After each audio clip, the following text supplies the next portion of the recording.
West Coast Cookbook and Speakeasy with Chef Justice Putnam. Netrootsradio.com.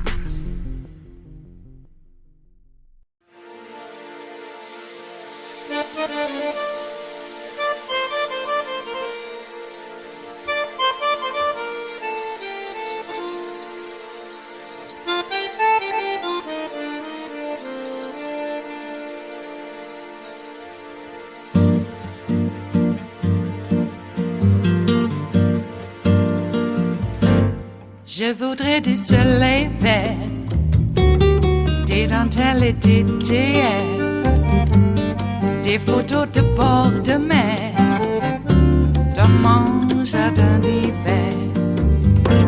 Je voudrais de la lumière, comme en Nouvelle-Angleterre. Je veux changer d'atmosphère, dans mon jardin d'hiver. À fleurs sous la pluie de novembre, tes mains qui courent, je n'en peux plus de t'attendre. Les années passent, il est loin, là je tombe. Nul ne peut nous entendre. Je voudrais du Fred Astaire, revoir un latte. There's some media report today about Jared Kushner's made all this money since he left the White House. I'm like, he was rich before he was in the White House. Probably lost money going to the White House. You know, just tell people the truth. You know, with the smirks on their face, Fox hosts like Laura Ingraham bring on people like MAGA Republican Senator J.D. Vance and just lie over and over again. You see what she said there? Jared Kushner, he was so wealthy before he probably lost money when he was in the White House. It's just false, and they spew this disinformation over and over again. In fact, Jared Kushner and Ivanka, while they were in office, while they were given positions in the Trump administration, despite the fact that Jared Kushner cannot get a security clearance, given his background and potential for being compromised, right? Kushner and Ivanka made over $600 million while working in the White House. And then while the insurrection was taking place, Kushner was negotiating with his new business venture and the Saudi crown prince, who previously said he has Kushner in his pocket, to get over $2 billion from the Saudis to Kushner's new company, Affinity Partners. Then Kushner, who was given a position by Trump to run our Middle East policy, he was never appointed. The American people didn't want Kushner there. He couldn't even get a security clearance. Then Kushner went to all of the other Middle East countries, right? Qatar, UAE, and others, and got another $1 billion. Over $3 billion flowed into Kushner's new venture, which he was negotiating most of that while Donald Trump was still disgracing the office. In fact, while the insurrection was taking place. Ivanka also got trademarks fast-tracked from China. Donald Trump made millions of dollars as well from foreign business interests, all while he was in the White House. So don't, with this smirk, just lie and spew these lies. And let's just go and debunk this even more, shall we? Let's really dig into it. And here, by the way, from that same interview last night, this is Laura Ingraham and J.D. Vance as well, just brushing off the reports that Kushner was making a lot of money. This is all bogus, they say. Here, play this clip. Media report today about Jared Kushner's made all this money since he left the White House. I'm like, he was rich before he was in the White House. Probably lost money going to the White House. But no one has been able to answer this question. It's a simple question. How did the Bidens get so rich? Congressman, Senator, how did they get so rich? Well, because they did something that's become all too common in this town, which is they traded political favors for money. Nobody would pay Joe Biden or Hunter Biden a lot of money unless it's for political access. And the contrast, Laura, to the Trump family, which came into the White House as billionaires and they're trying to destroy them, is such a good piece of evidence that we have a good public servant in Donald Trump, and we ought to get him back there. Yeah, and they go on. This was about a month or two ago, where MAGA Republican Jim Jordan went on one of the right-wing networks and said the idea that Kushner did something wrong, it's ridiculous. It's ridiculous. Here, play this clip. And Dan Goldman, I don't think we have the soundbite queued up, but I think Dan Goldman came out and said, oh yeah, Hunter had nothing to do with foreign governments, but Jared Kushner did. That narrative come up? Again, I'm not going to get into what came up in this interview today, this deposition, but the idea that Jared Kushner did something wrong is ridiculous. I mean, the Trump family that has been investigated more than any family on the planet, and what they've attempted to do to President Trump and been doing to President Trump over the last 7 years is unbelievable. So, again, I don't want to get into that, but I will say this. Well, let's do this. Let's do this, Congressman. Just so you see the chart right here, here's the money Kushner got from the Middle East. The graphic here from MSNBC says Kushner's Middle East shakedown. Right, over $2 billion from the Saudis, over $200 million from UAE, over $200 million from Qatar, over $625 million from other foreign countries as well. So you want to break down what was actually going on in Jared Kushner's life? Well, let's remember that Jared Kushner's dad, Charles Kushner, pled guilty to various felonies in 2005. He was later pardoned by Donald Trump. And while he had pled guilty to these felonies, he was able to retain enough money to hand it to his son, Jared Kushner. And then they made this big bet, this big investment, which is the worst investment in real estate history, 666 Fifth Avenue. They did it right before the real estate crash. They had all this financing for it. They were leveraged up the you-know-what in order to make this $1.8 billion purchase. And the notes came due right after Donald Trump came into office. And Jared Kushner then used his position within the Trump administration to go to Middle East nations, and specifically he went to Qatar, which has relationships as well with other American-based real estate companies. And when they first turned him down, America changed its entire foreign policy to support the Saudi Arabian blockade on the UAE. And people don't really even talk about when that went down. As Vicky Ward reported, during the summit in Riyadh, Jared and Ivanka had unmonitored dinner with MBS, the Crown Prince of Saudi Arabia. Nobody knows what they talked about, but then 10 days later, the United States supported the blockade of Qatar after Qatar turned down Jared Kushner's request to refinance 666 as Kushner and his family and the investment were just about to go BK. But after the funds flowed from Qatar through an American real estate company to have a 99-year lease on the property, then the blockade went away. This home was not purchased by Jared Kushner while he was in office. Kushner's making a killing post-office, living in mansions and a lavish lifestyle. Meanwhile, the Saudi Crown Prince bragged that Kushner was in his pocket.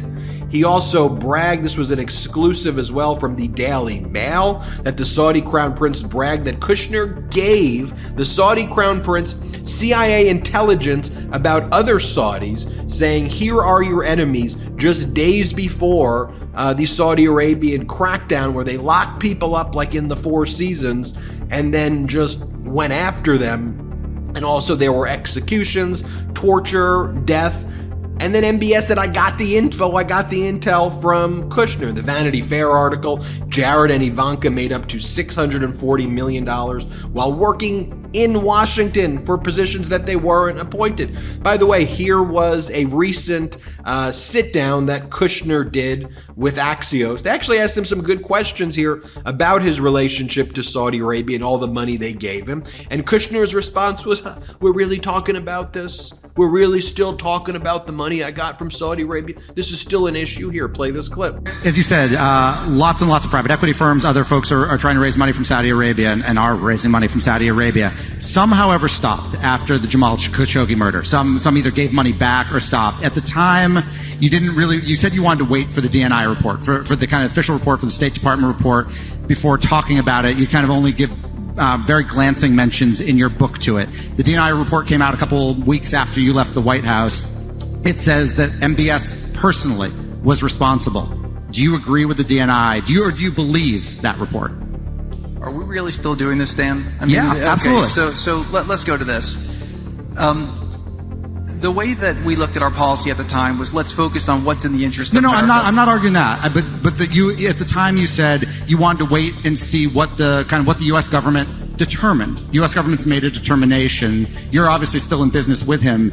Do you believe the U.S. government assessment? You might not, but do you believe it? So let me say this. I have not seen the DNI report that the Biden administration put out there. Right. So as the MAGA Republicans are going around, quite literally making false things up, just total lies that go on the front page of the New York Post, owned by Murdoch, spewed by Fox, headlines, Joe Bribin, that's the front page of the New York Times, based on things like this. Chuck Grassley, MAGA Republican senator, goes on the Senate floor and says, we've got this FD 1023 form from credible sources. We've got audio recordings of Biden and Hunter and all of this going down. But guess what? It was all a lie. The MAGA Republicans relied on Chinese spies and actual spies from Russia seeking to bring down the United States government. That was their witnesses. That was their source of these FD 1023 forms. Remember when Chuck Grassley said this? Play this clip. The 1023 produced to the House committees redacted reference that the foreign national who allegedly bribed Joe and Hunter Biden allegedly has audio recordings of his conversation with them. 17 such recordings. According to the 1023, the foreign national possesses 15 audio recordings of phone calls between him and Hunter Biden. According to the 1023, the foreign national possesses 2 audio recordings of phone calls between him and then Vice President Joe Biden. And fortunately, there are Democratic Congress members like Jared Moskowitz who call this crap out, who says, you guys, you MAGA Republicans are the biggest hypocrites. You have no credibility. Watch this. Heard a lot about the Bidens, the Biden family, Biden associates, right? Bidens, plural, the S, what does the apostrophe mean? But not Joe Biden. Didn't hear a lot about Joe Biden. Why? Because he didn't do anything. This has nothing to do with him. You know, my colleagues talked about foreign countries, foreign entities, trying to make it all scary for the American people. Of course, President Trump got $5.4 million from the Chinese while he was president because they were leasing space in Trump Tower. He goes out and air kisses President Xi. Totally perfect. Jared Kushner gets $2 billion from the Saudis, even though he oversaw Mideast peace. Totally kosher. Ivanka Trump, she's doing business with the Chinese while she's working in the White House. Totally beautiful. Right? Why do I bring that up? They want to say you have credibility. The problem is they have none. They have no credibility. And because you're here at their behest, their lack of their credibility questions your credibility. And then you remember while this grift was taking place in the White House, you then had Ivanka show up at the G20 and act like people wanted her there. And, she was going up to these world leaders who were quite literally wanted nothing to do with her. Remember this moment here. Play the clip. Yes, but this is lost social justice. And it's all, yeah. As soon as you start talking about the economic aspect of it, though, a lot of people start listening who wouldn't otherwise listen. And the same with the defense side of it. Yeah. In terms of the whole sort of business. It's been very male-dominated. So this is what the MAGA Republicans do. They have billion-dollar propaganda arms push out these things. Oh, Kushner wasn't involved in any. Oh, this is just another lie. Everything's rigged. Everything's a hoax. On the other hand, have you heard these audio recordings that actually don't exist, that we're lying about, that we're using foreign agents who are trying to destroy America, and we're laundering that in so we can get bad headlines and bring down President Joe Biden and try to uplift our wannabe authoritarian as an American dictator? That's what they're doing. I want you to be wise to their hustle.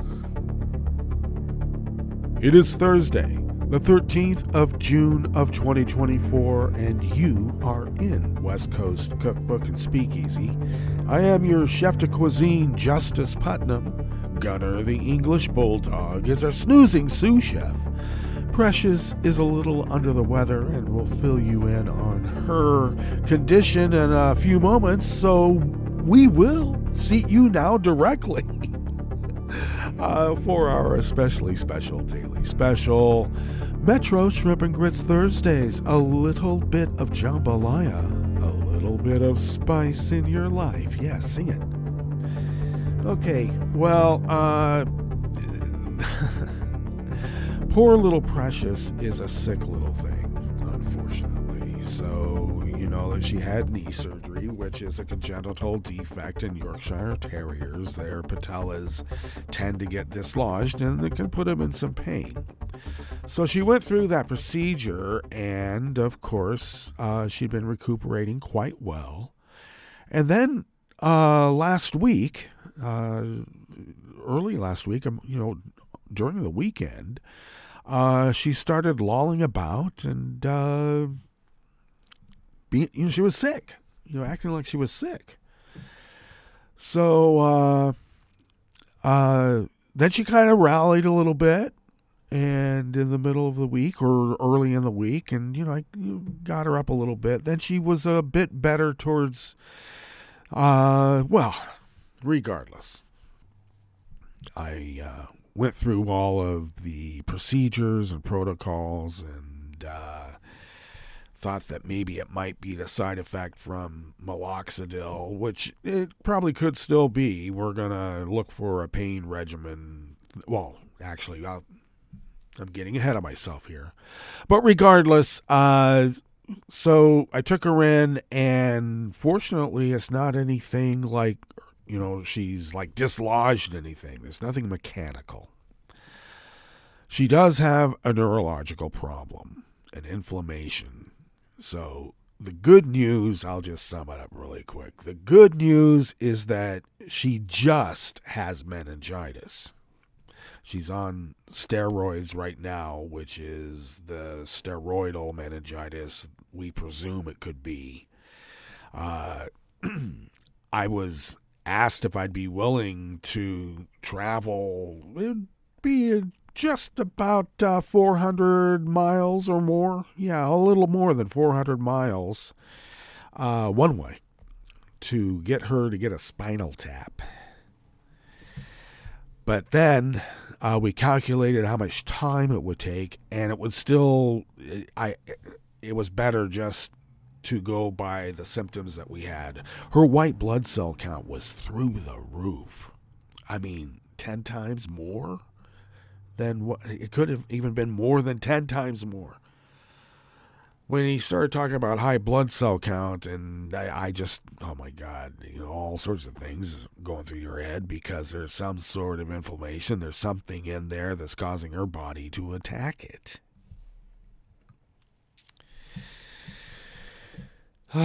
So we have so that's the good news.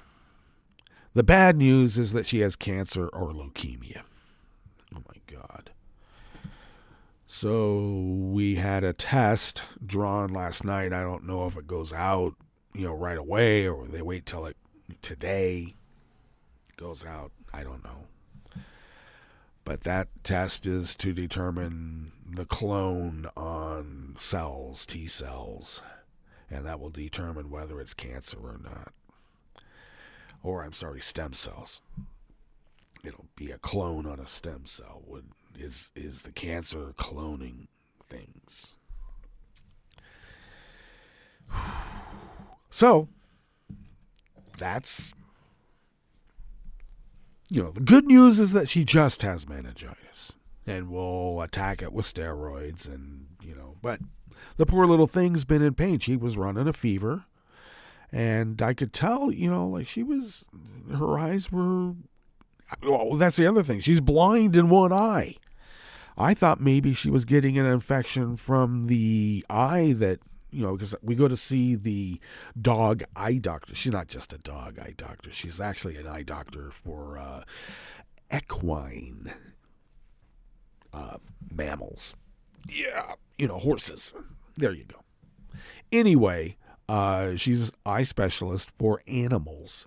And we go to see her July 11th or so. Could be the 17th. So anyway, the middle of July. So that where I have it in my brain. It's up on the refrigerator, so we never forget, except when I'm not in front of the refrigerator, and then I'm not reading it off. So there you go. Anyway, we go see her in July, but it's not her eye. Poor little thing was in pain and running a fever and probably had a bad headache. Oh my God, poor little thing. So if she has leukemia cancer, then it's chemo. Chemo for a dog. That's going to make her feel chipper. I don't know.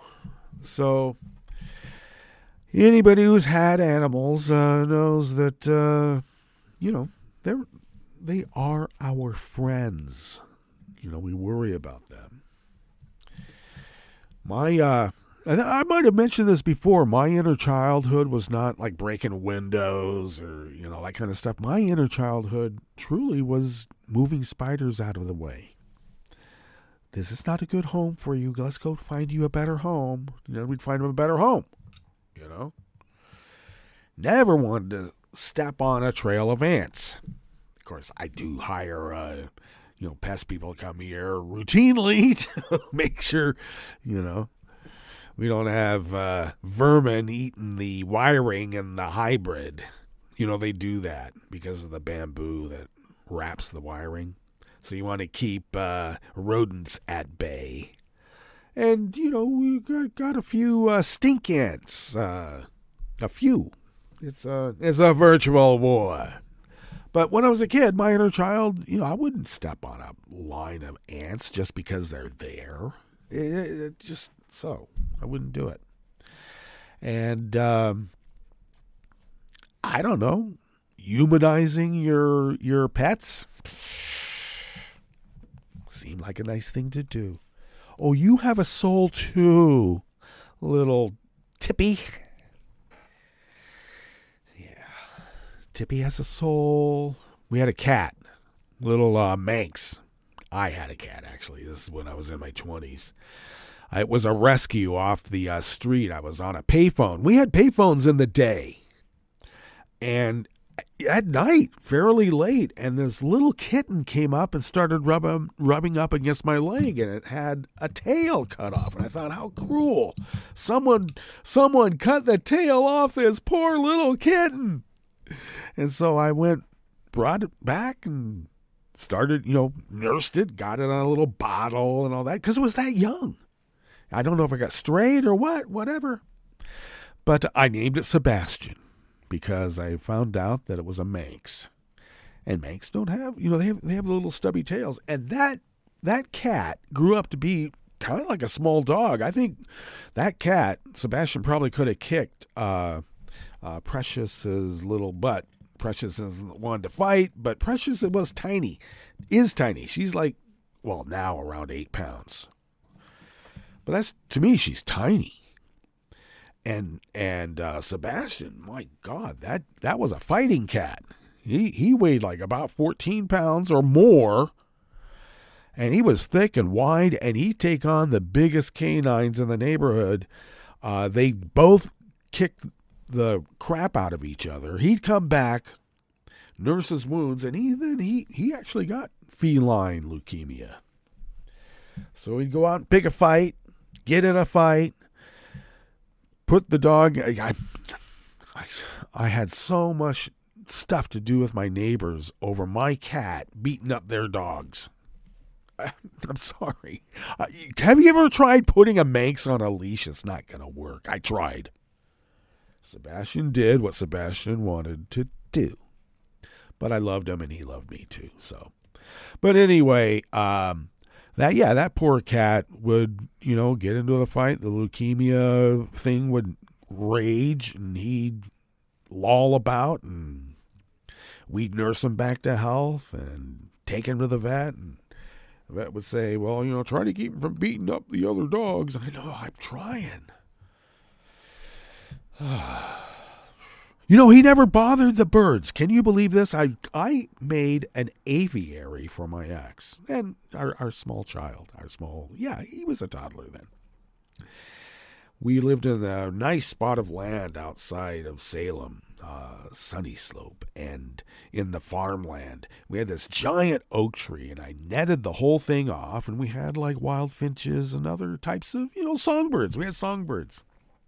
So an aviary right in the back there that covered up the back porch and all that. And Sebastian never bothered the birds. But he'd go and pick fights with the big dogs. And when I say big dogs, I mean like, German Shepherds, Labradors, whatever. Didn't matter. He was a great cat. So, little Precious. She's just a little precious thing too, So I just feel sorry for her because I don't want any sentient being in pain. Okay? Sue me. I'm a romantic. Everybody knows it. All right. What do we have in store for you? Oh, I better remind folks once again, all next week, I'm out of town. I'm away from the mothership. I'm going to have to turn on the robot aspect of the broadcaster. I am in the process of formatting things so that I can put them in auto cue. But we'll have a mix of irregular Netroots radio programming and our live national feeds from the PV channel. So stay tuned for that. Okay. Today, yes, Jared Kushner's dark past resurfaces. Has it ever been submerged in the minds of some of us? No, it has not. Okay, on the rest of the menu here in the Bistro Cafe, the leaders of Oregon's 2 Planned Parenthood affiliates have temporarily delayed their effort to dissolve the organization's political arm. We have no idea what is going on, but there's a kind of internecine war. Isn't it internecine when there are 2 affiliates in the same state? I don't know. But the National Umbrella Organization is, I believe, trying to, negotiate some sort of settlement here. We'll see how that ferrets out. Let's see. The Oklahoma Supreme Court ruled unanimously the MAGA Superintendent of Public Instruction and the State Department of Education overstepped their authority to force schools to ban books. Good. And intelligence officials say the presidential election is a prime target for foreign disinformation. Well, we've been saying that since 2015. Some of us. After the break, we move to the chef's table where Slovakia plans to boost protection for politicians after the assassination attempt on its populist premier. Yes, this is happening all over Europe. We've been reporting on this uptick of political violence on major, minor officials, and even the dog catchers of their little villages. I am serious. And, speaking of which, a Russian woman has been detained and questioned in Denmark for helping a foreign intelligence agency operate in the country. I wonder if the intelligence agency starts with F and ends with SB. I wonder. All that and more on West Coast Cookbook and Speakeasy. Bon appetit.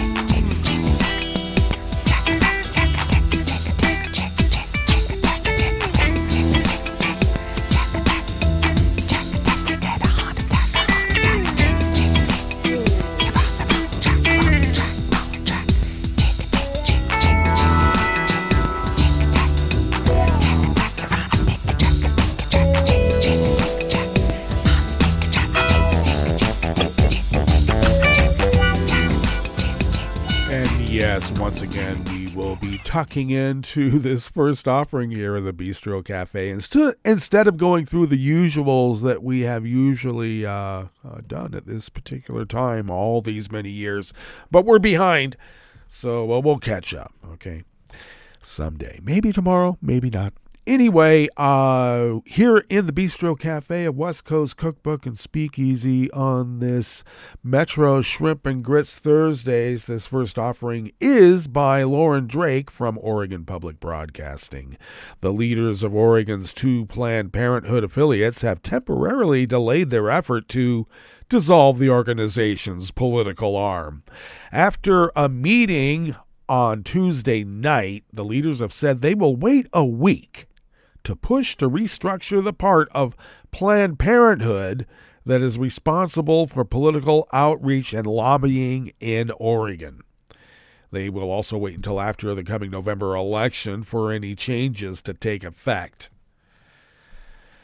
In a statement, Amy Handler, CEO of Planned Parenthood of Southwestern Oregon, and Sarah Kennedy, CEO of Planned Parenthood Columbia Willamette, said, "After careful reflection and examination of what we need to continue to serve our patients, we will be restructuring after this election cycle to rebuild for the future. We are committed to entering 2025 stronger than ever with resolve, political power, and a steadfast commitment to health equity and to the patients who need us the most." Well, okay. The 2 new leaders of Oregon's Planned Parenthood surprised many longtime advocates with their decision to dissolve, and several voiced concerns about the future of reproductive rights in the state. While states across the country are restricting access to abortion and other reproductive health care in the wake of the U.S. Supreme Court's decision overturning Roe v. Wade, Oregon has been able to expand abortion access, sending millions of dollars to health care providers and opening a new health clinic in Ontario, Oregon. Jennifer Williamson, a former Democratic state lawmaker and former interim leader of Planned Parenthood Advocacy of Oregon, said there was a reason for that. The political arm of Planned Parenthood has long been an influential voice in Salem. And I would interject, why would anyone want to get rid of it? They think the money could be spent better? Well, Williamson summed up, at this point in time, with this much on the line with reproductive health care, this infighting is ridiculous. Do you think? We worked so hard in this state to get where we are with reproductive health care, and the protections are now being taken for granted.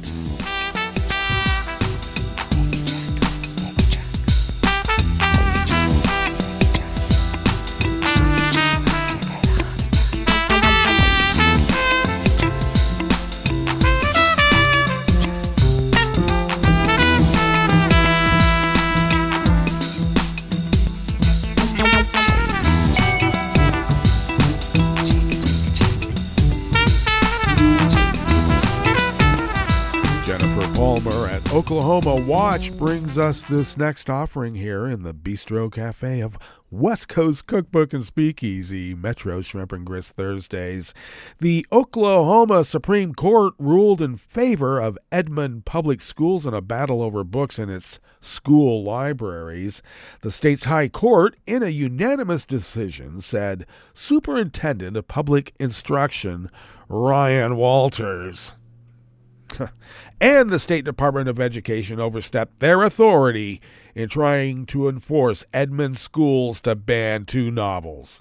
Local school boards retain the discretion to decide which books are in a school's library based on their community standards, the justices wrote.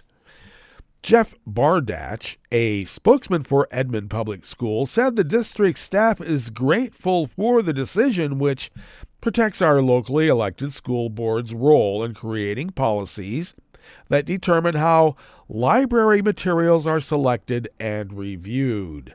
The 2 targeted books are The Kite Runner by Khaled Hosseini and The Glass Castle by Jeanette Walls. Both award-winning novels. The Kite Runner, a story about a boy in war-torn Afghanistan, has been challenged for scenes including rape and child sexual abuse. The Glass Castle, a memoir about poverty, contains profanity and depictions of alcoholism and sexuality.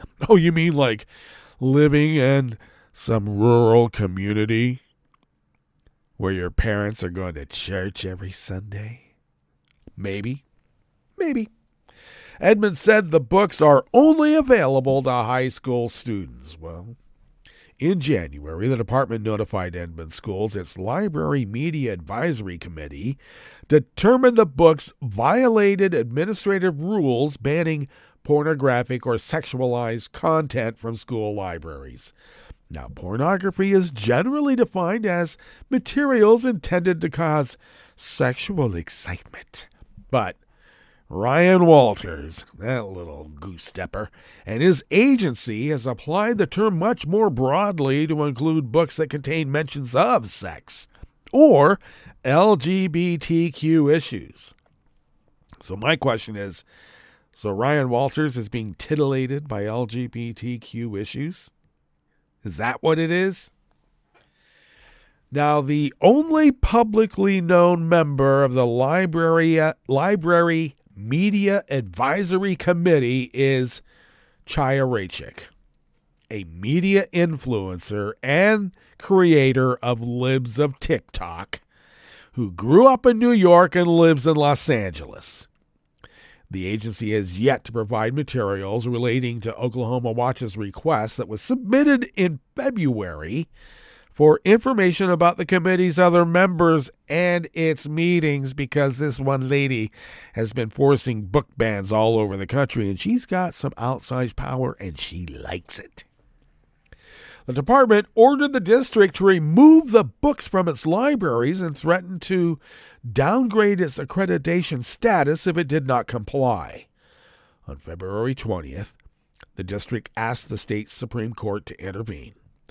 The Board of Education established the new rules in 2023 despite an Attorney General's opinion dated April 4th of 2023 that said the board lacked legislative authority to create the rules, but Governor Kevin Stitt, MAGA adjacent or MAGA involved, approved them in June.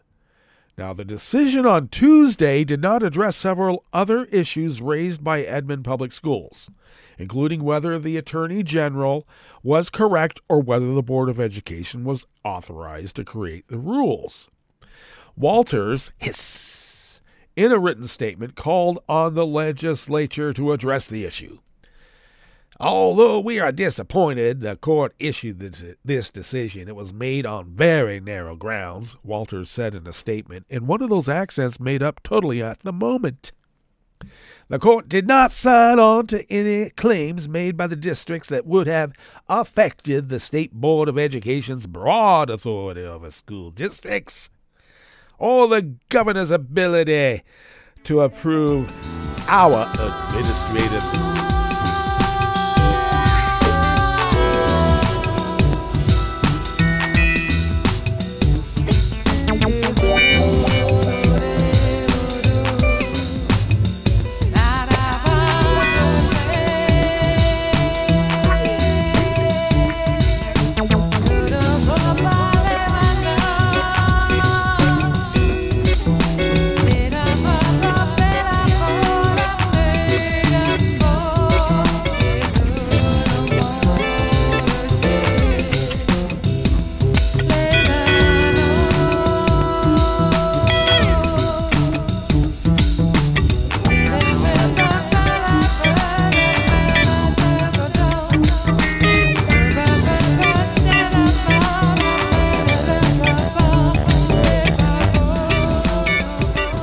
David Klepper at the Associated Press brings us this final offering here in the Bistro Cafe part of West Coast Cookbook and Speakeasy.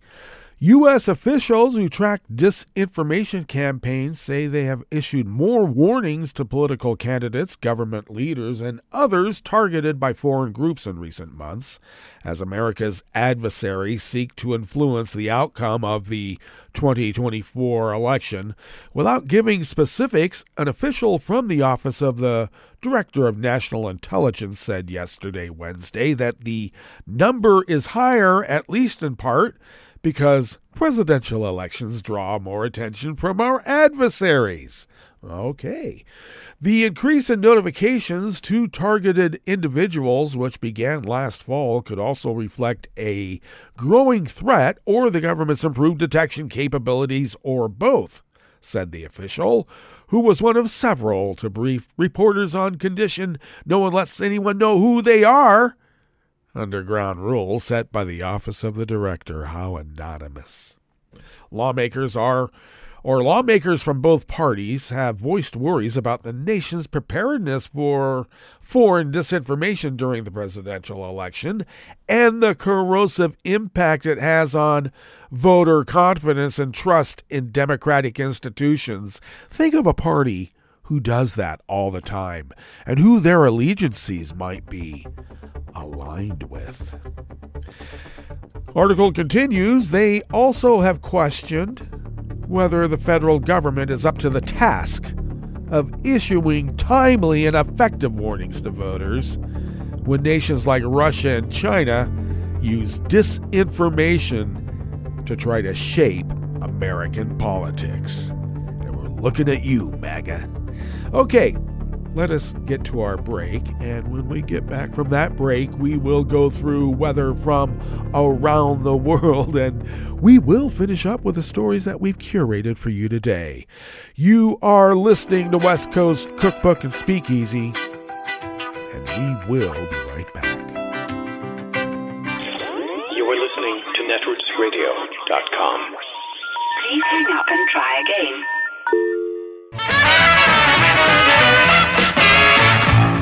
From a point at sea to the circles of your mind, a new force is at work for planetary transformation.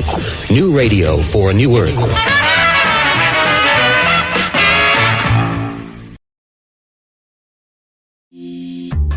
This program is presented by the Centers for Disease Control and Prevention.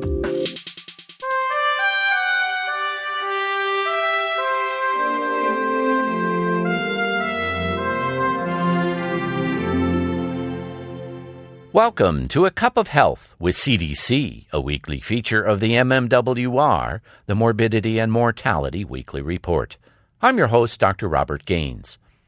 Many childhood diseases that used to cause epidemics in the United States are now rare, thanks to vaccinations.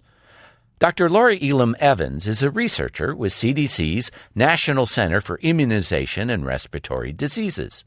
She's joining us today to discuss the importance of keeping children up to date on recommended vaccinations. Welcome to the show, Lori. Thank you, Bob. I'm glad to be here. Lori, how many vaccinations are recommended for children? 10 vaccines are recommended for children that protect them from deadly and highly contagious diseases such as diphtheria, tetanus, whooping cough, measles, mumps, and chickenpox. At what age do children need to begin getting vaccinations? Newborns receive the first dose of hepatitis B vaccine at birth. Then at 2 months, children should begin receiving additional doses of several vaccines. Follow up with your child's healthcare provider for the vaccination schedule. Are most children up to date on their vaccinations? Most parents are choosing to vaccinate their children, and we are at 80 to 90% for most vaccines. We need to be vigilant with vaccination coverage, and some of the challenges are for doses during the second year of life. Use each visit with your child's doctor to keep your child up to date. Well, what should a parent do if their child's behind on vaccines? There are always opportunities to catch up with vaccines. If your child misses a shot, follow up with your child's doctor, and he or she can help your child get up to date. Lori, what about the safety of these vaccines? Vaccines have proven to be safe and effective. The real risk is not getting vaccinated. As we've seen recently with measles, there are pockets of communities that are unvaccinated. This makes the community at risk for illness and disease outbreaks and even death.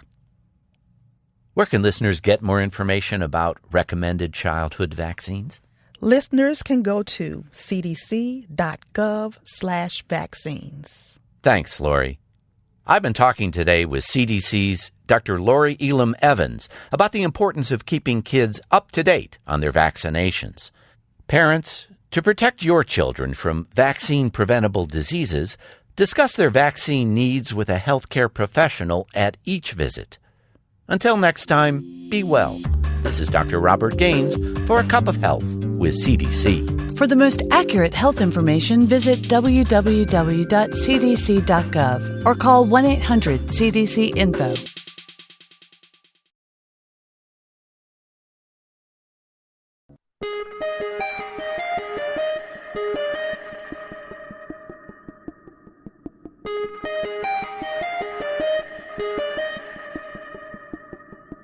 Hi, it's Tom. Could we humbly suggest your donation to netrootsradio.com? All we've got to run this 24-hour powerhouse of progressive resistance radio is what comes out of our own wallets. And you are our biggest donor. And it doesn't take much, $3, $5. Just go to the bottom of our netrootsradio.com page and hit our secure donate button. Heck, you can even make a recurring contribution. And you'll get a wondiferous pair of Netroots radio stickers for application to your backpack, your bumper sticker, or your banjo. Well, it's up to you which backpack you want to put it on. So donate what you'd like at the bottom of our netrootsradio.com's homepage. Because you are our biggest donor. Netrootsradio.com. Together, we are Resistance Radio.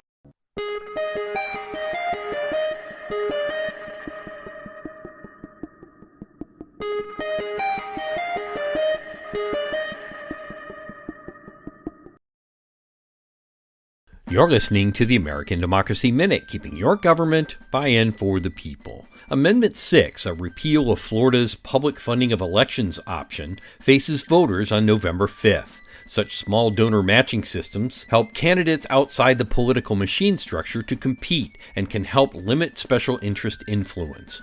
Voters passed a 1998 constitutional amendment creating a method of public financing for campaigns for statewide office and affirmed it again in 2010. Gubernatorial candidates must raise $150,000 in $250 amounts, which the state matches 2-to-1 or 1-to-1 above the threshold. The matching threshold for cabinet candidates is $100,000. Taking public money also requires adherence to spending limits, which in 2022 were over $30.28 million for governor and lieutenant governor, about $2 per registered voter. For attorney general and other cabinet offices, the cost was about $1 per voter. The Miami Herald reports that since 2010, $33 million in matching campaign funding has been spent. Amy Keith of Common Cause Florida said in a March statement, "Let's be clear, seeking to repeal laws that address this issue of special interests and big campaign donors is a step backwards. It silences the voices of everyday Floridians and gives favor to the wealthy to corrupt our politics." Find out more at AmericanDemocracyMinute.org. I'm Brian Beal. I'm Rick Smith, and this is Labor History in 2. On this day in labor history, the year was 1926. That was the day union leader Tony Mazzocchi was born. He's remembered as a longtime leader and international official with the Oil, Chemical, and Atomic Workers Union. Mazzocchi was a prime force behind the passage of the Occupational Safety and Health Act of 1970. He was also centrally involved in the grievances Karen Silkwood brought against the Kerr-McGee Company. During the 1990s, he worked tirelessly to establish a Labor Party as an independent political force that could truly represent working people. Mazzocchi was born in Brooklyn, New York, to a union family. After fighting in World War II, he hired on at a cosmetics factory organized by the Gas Workers Union. He quickly emerged as a leader, fought for the rights of women workers, and soon became the president of his local. He would go on to aid in the merging of his union with the Oil Workers International that created OCAW. Within 10 years, he had become the International's Citizenship Legislative Director. Many have noted noted that Mizaki was one of the first labor leaders to build ties with the environmental movement. He linked the hazards in the workplace with hazards in the environment. He showed how workers and the public shared similar concerns about health and safety. He pioneered the Blue-Green Alliance that continues to advocate for green blue-collar jobs, build union reading clubs, and pushed his members toward social justice unionism. Mizaki was a coalition builder and worked with allies for clean water and air, single-payer health care, free education, and just trade policies. The United Steelworkers named their Health, Safety, and the Environment Center in his honor. He died in 2002 of pancreatic cancer. He was 76 years old. Labor History in 2 brought to you by the Illinois Labor History Society and The Rick Smith Show. For more information, go to laborhistoryin2.com, like us on Facebook, and follow us on the Twitters at Labor History in 2.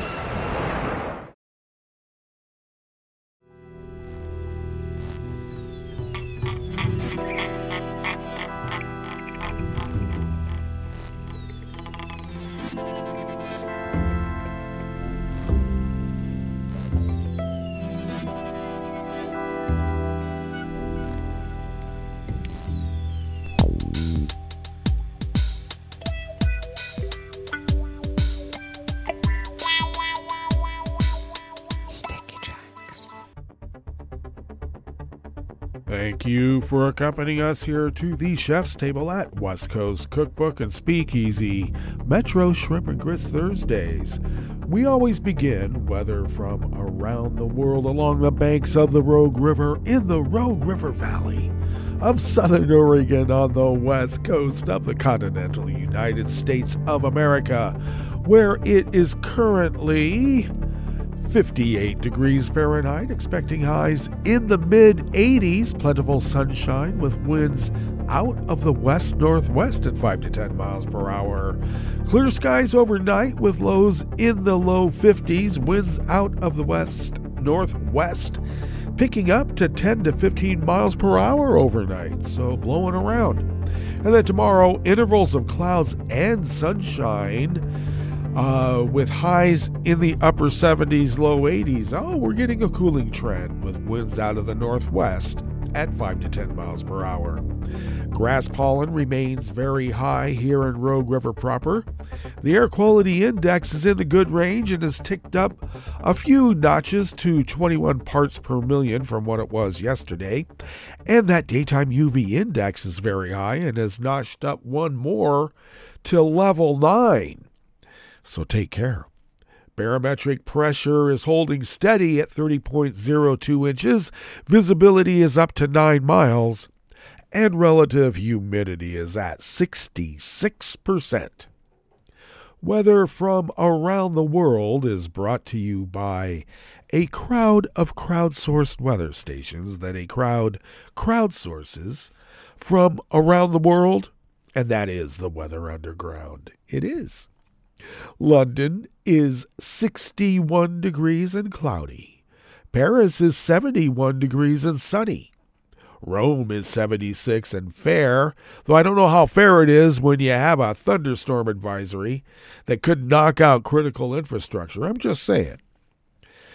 Kabul is 75 degrees and fair. Hong Kong is 80 and partly cloudy. Tokyo is 71 and clear. Auckland, New Zealand is 58 degrees with rain. San Francisco, California is 53 and mostly cloudy. Chicago, Illinois is 79 degrees and sunny. And New York, New York is 78 degrees Fahrenheit and sunny. And that is weather from around the world, brought to you by a crowd of crowdsourced weather stations that a crowd crowdsources from around the world.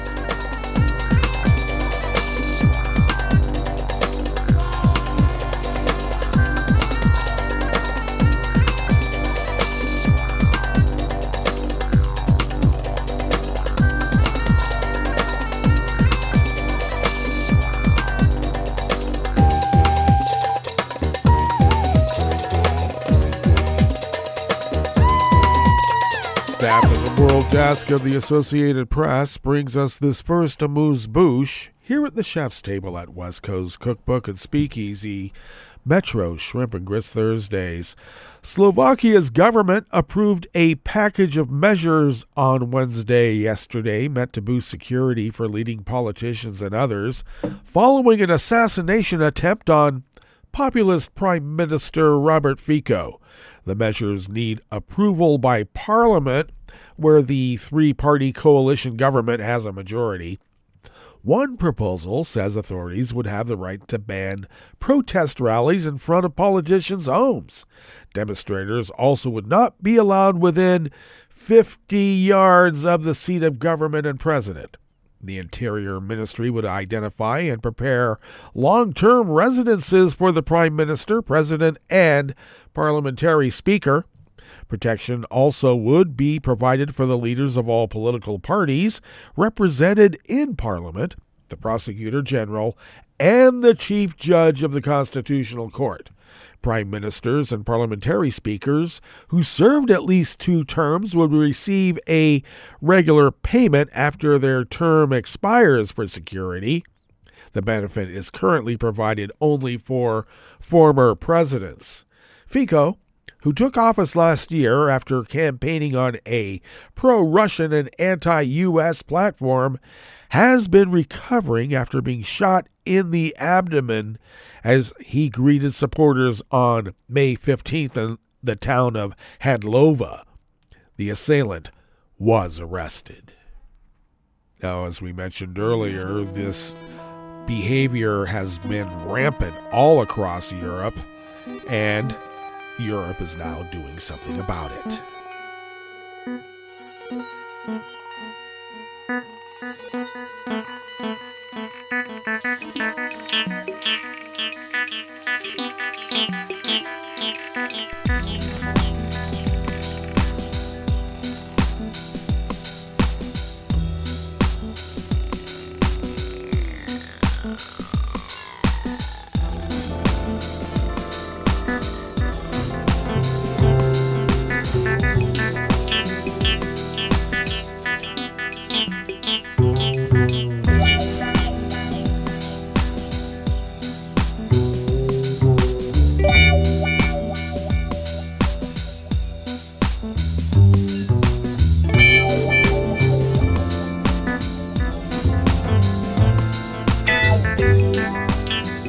Staff at the World Desk of the Associated Press brings us this final amuse-bouche here at the chef's table at West Coast Cookbook and Speakeasy.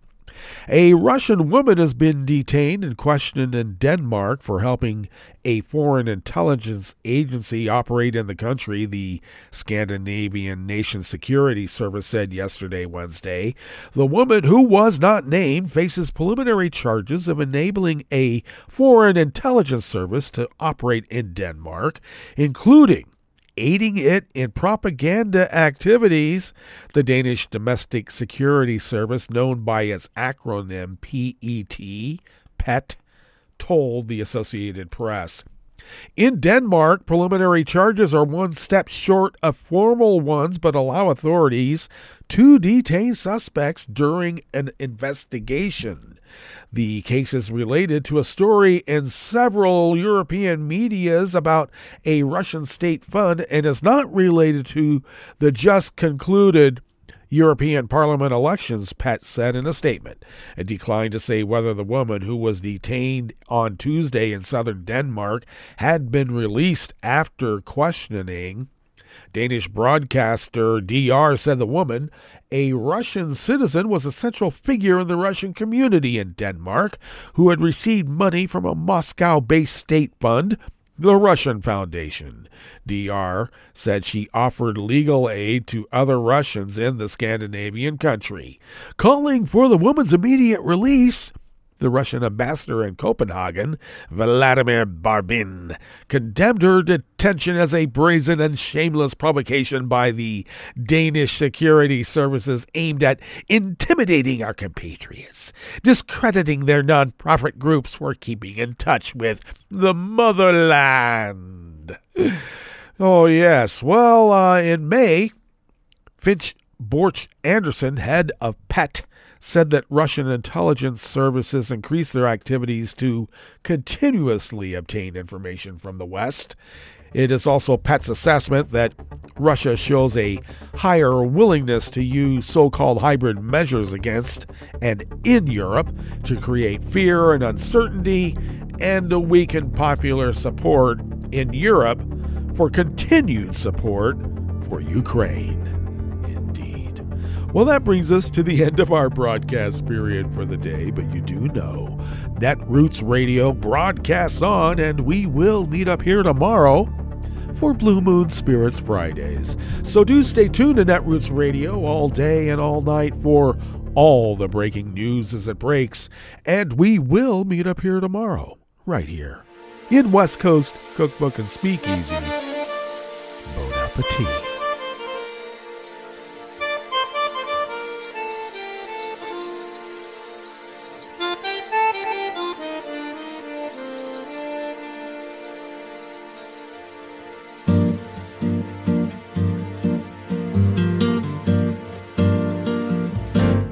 Je voudrais du soleil vert, des dentelles et des théières, des photos de bord de mer, dans mon jardin d'hiver. Je voudrais de la lumière, comme en Nouvelle-Angleterre. Je veux changer d'atmosphère, dans mon jardin d'hiver. Ma fleur sous la pluie de novembre, tes mains qui courent, je n'en peux plus de t'attendre. Les années passent, qu'il est loin, là je tombe. Nul ne peut nous entendre. Je voudrais du Fred Astaire, revoir un latte Goël. Je voudrais toujours te plaire dans mon jardin d'hiver. Je veux déjeuner par terre, comme au long de golfe clair, t'embrasser les yeux ouverts dans mon jardin d'hiver.